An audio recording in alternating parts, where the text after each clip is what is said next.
Exercice suivant, les feux d'artifice. Comme pour l'orage, pour savoir à quelle distance un feu d'artifice explose, on compte le nombre de secondes qui séparent la vision de l'explosion et son bruit. Puis on divise ce nombre par 3. Alors en kilomètres la distance qui nous sépare de l'explosion. Donc en fait, toutes les 3 secondes, on estime qu'on a 1 km. Vérifions la validité. Une fusée explose à 4 km d'un observateur.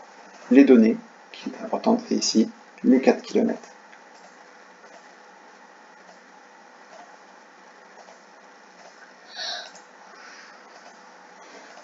La lumière se propage à 300 000 km par seconde. Ça aussi c'est important.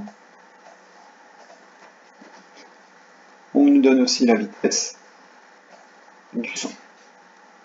On rappelle la relation, donc V égale D sur T. Déduisant la relation mathématique qui permet de relier la durée et la distance à la vitesse.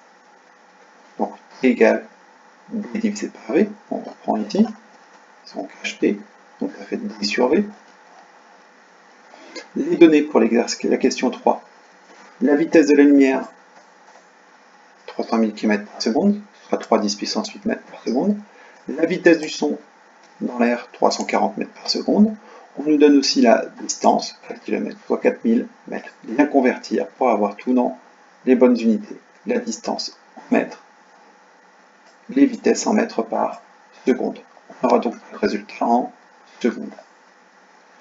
Calcule la durée du trajet de la lumière. Donc on parle de la lumière, donc le temps de la lumière, la distance divisé par la vitesse de la lumière, soit 4000 divisé par 300 millions. Vous voyez bien que c'est très, avec les zéros, un petit peu, on risque de se tromper, donc on va utiliser les puissances de 10. 4000 correspond à 4 fois 10 puissance 3. 300 millions, c'est 3 10 puissance 8. Ce qui revient pour tout à l'heure de l'exercice précédent, on peut diviser les chiffres, diviser par 3, avec 4 tiers, soit 1,3. Les puissances de 10, lorsqu'elles sont divisées, on va soustraire les puissances. Donc 10 puissance 3 divisé par 10 puissance 8, 10 puissance 3 moins 8, soit 10 puissance moins 5 secondes. Alors à savoir, en chiffres, ça nous donne en fait un temps de, mais 5 zéros secondes. Soit en fait très rapide. On le perçoit instantanément. Exercice, question 5. Calcule la durée du trajet du son de l'explosion. Cette fois-ci, on parle du son. On utilise la même formule, sauf qu'on va utiliser la vitesse du son. Alors là, on n'a pas besoin d'utiliser puissance de 10. On fait 4000 divisé par 340, soit une valeur de 11,8, soit environ 12 secondes. On remarque pour la question 6 que la différence, que quasiment la différence entre le temps émis par le son et le temps émis par la lumière, que ça fait quasiment 12 secondes. 12, 11,8 moins 0,000013, c'est quasiment négligeable, c'est instantané. Calcule la distance qu'on obtiendrait avec cette durée, la méthode de division par 3. Et bien donc 12 secondes qu'on va diviser par 3, on va bien obtenir 3 km. Donc ça revient en fait à mesurer le temps. Toutes les 3 secondes, il y a 1 km qui nous sépare de l'explosion. Donc si on a eu 12 secondes, ça veut dire que l'explosion a eu lieu à 4 km. Exercice 24. L'utilisation d'Internet nécessite des flux de données de plus en plus importants. Alors on vous donne la vitesse de la lumière, cette fois-ci pas dans l'air, mais dans le verre. La vitesse en fait est un peu freinée, elle va aller à une vitesse de 200 000 km par seconde. On vous donne la distance Paris-Lyon, donc ça c'est petit v, 470 km, la vitesse petit v. Il faut convertir ça dans les bonnes unités. La vitesse de la lumière, donc, il faut la convertir en mètres par seconde, soit ici 2 fois 10 puissance 8 mètres par seconde. La distance, il faut la convertir aussi en mètres. On va aussi la convertir en puissance de 10, soit 1, 2, 3, 4. Et on va mettre 1,6, 4,7, 10 puissance 5 mètres. Calcule la durée nécessaire à un signal pour être transmis en fibre optique de Paris à Lyon. Donc cette fois-ci, on cherche la durée, donc le temps de la lumière, donc la distance fois la vitesse, divisé par la vitesse de la lumière.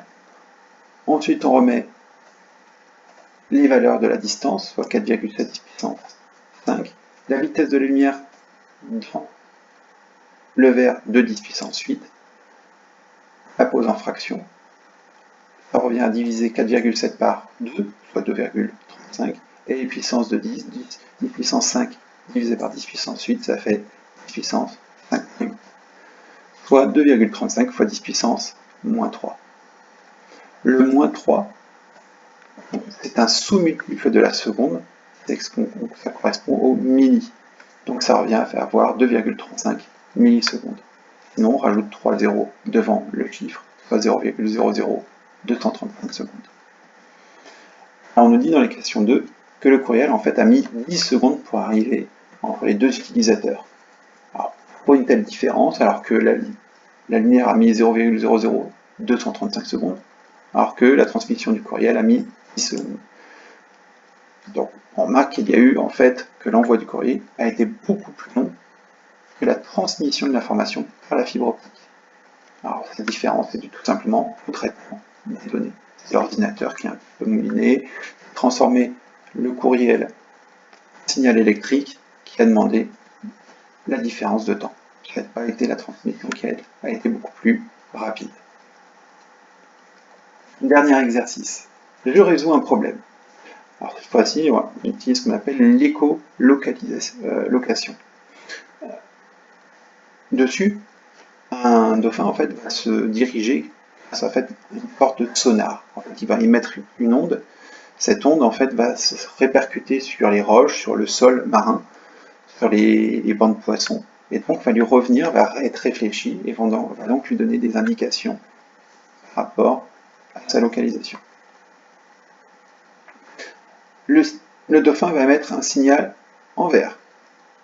Ce signal ensuite va toucher un objet, va revenir à ses oreilles, et donc un peu plus loin. Il va émettre un autre signal qui va être réfléchi et qui va revenir avec un temps un peu plus long. Ce qui veut dire que le temps émis est comme un chronomètre ici. On appuie sur un chronomètre égal 0, et dès qu'il reçoit, il va avoir une différence, il va faire calculer cette différence de temps qui va nous donner le temps émis par cette onde, sachant que l'onde va se déplacer dans l'onde. Vous avez un petit schéma ici. Donc le petit dauphin il envoie une onde, ça va toucher le sol, ça va revenir. Donc, la première onde est partie à 0,05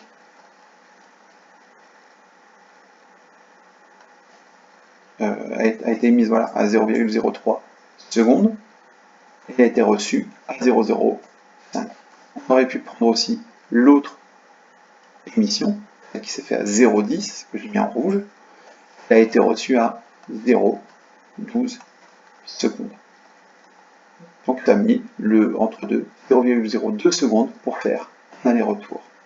Sachant que la vitesse du son dans l'eau est de 1500 mètres par seconde, le dauphin va pouvoir se géolocaliser par rapport au sol, et donc il va pas pouvoir, sans faire lui, il fait le calcul plus ou moins de façon instinctive, 1500 fois 0,02, 1500 étant la vitesse du son, le temps c'est la différence entre l'émission et la réception, 0,02 secondes, 1500 c'est 1,5 fois 10 puissance 3, 0,02 les zéros sont devant, donc ça fait 2 10 moins 2, qui revient à faire 1,5 fois 2, ce qui va nous donner 3, et 10 puissance 3 fois 10 puissance moins 2, ça fait 10 puissance 3 plus moins 2, donc moins 2, ce qui fait. Donc ça veut dire que l'aller-retour, il va estimer une distance de 30 mètres pour un aller-retour. Donc, juste pour l'aller, ça veut dire que le dauphin est à 15 mètres de profondeur. C'est le même principe sur les bateaux, il y a des échosonars qui vont sonder le sol pour voir que si le bateau est à une bonne profondeur. Si vous avez des questions, n'hésitez pas, envoyez-moi un message, j'y répondrai. Au revoir.